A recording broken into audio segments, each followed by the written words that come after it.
મોરબીના નવલખી હાઈવે ઉપર 15 ગામના લોકોએ ચક્કાજામ કર્યો। રસ્તો બંધ થઈ જતા એક સમયે વાહનોની લાંબી લાઈન લાગી।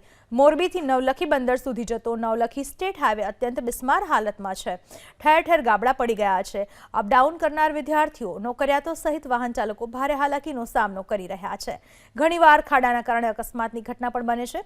અગાઉ રજૂઆત છતાં પ્રશાસનની ઊંઘ ઉડી નથી। અંતે નાગરિકોની ધીરજ ખૂટતા બરવાડા ગામ નજીક 15 ગામના લોકો એકત્ર થયા અને ચક્કાજામ કર્યો। ગામના ઉપસરપંચે આરોપ લગાવ્યો કે પ્રશાસન માત્ર આશ્વાસન જ આપે છે પણ સમસ્યાનો ઉકેલ આવતો નથી।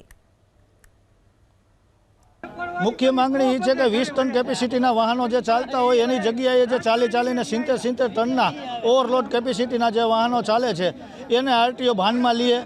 जे भयटा भूस अने जे आ हप्ताखोरीनुं राजकारण छे एने बंद करावे। मुख्य मार्ग तो एक ज छे कि आरटीओ ने भानमा लीए सरकारश्री।